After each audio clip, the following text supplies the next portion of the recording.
Hello, my name is Paul Bulmer and I'm interviewing Mair Thomas about her life in Bryn. So we'll hand over to Mair, who'll give us a quick resume of how she remembers life over the last 70 plus years that she's lived in Bryn.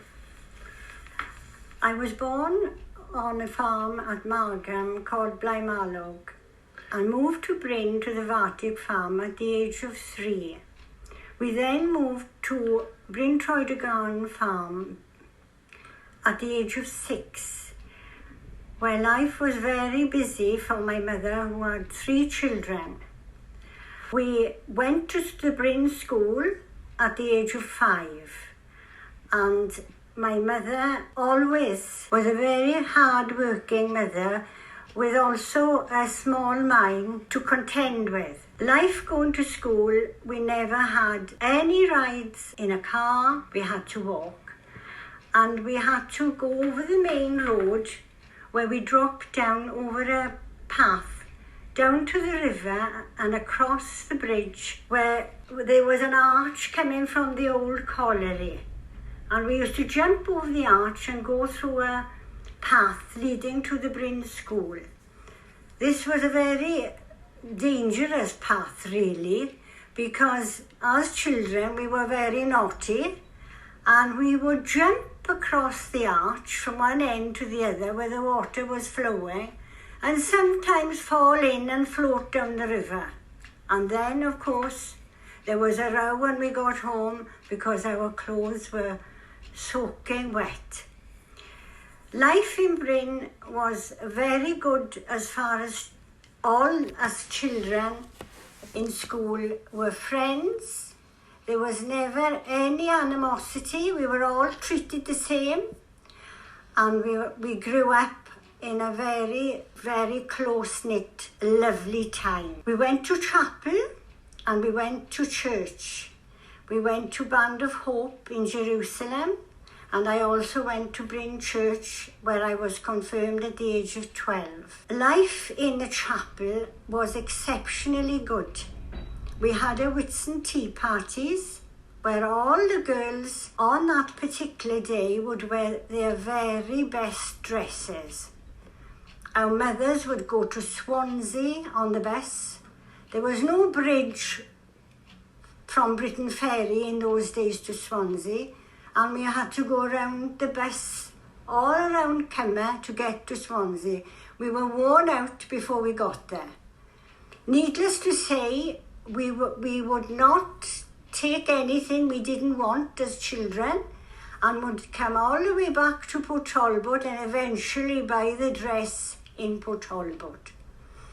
In school with Evie Rees as the headmaster was a wonderful time because if you were good, you could take his dinner down to the office.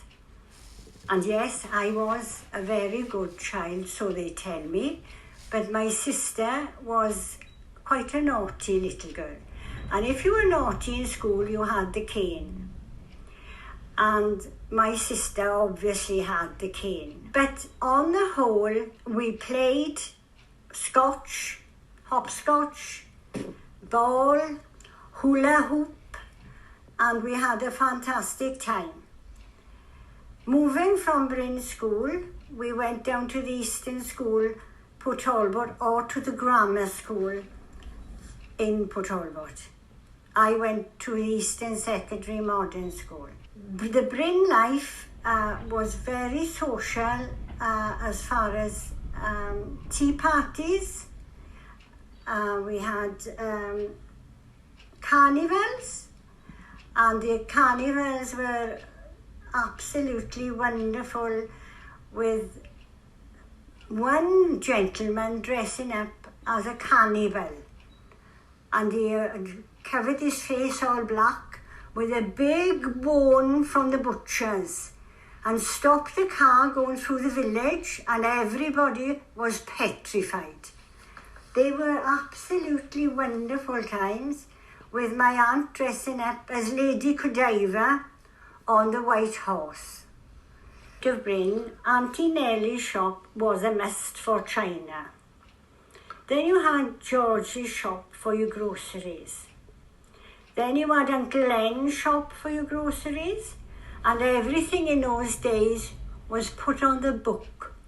You didn't pay when you went in for your groceries.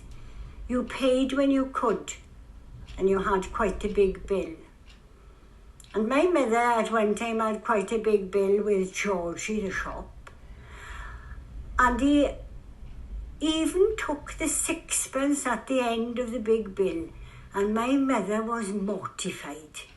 And so she went instead to do her shopping with Uncle Len. When it came to going for a picnic with our hot cross buns, we all went up to what is called Jack, Bill and Tom. And below Jack, Bill and Tom there was a little reservoir where we used to drink water from the reservoir as well. And it used to be a fantastic picnic for us all playing up the mountain.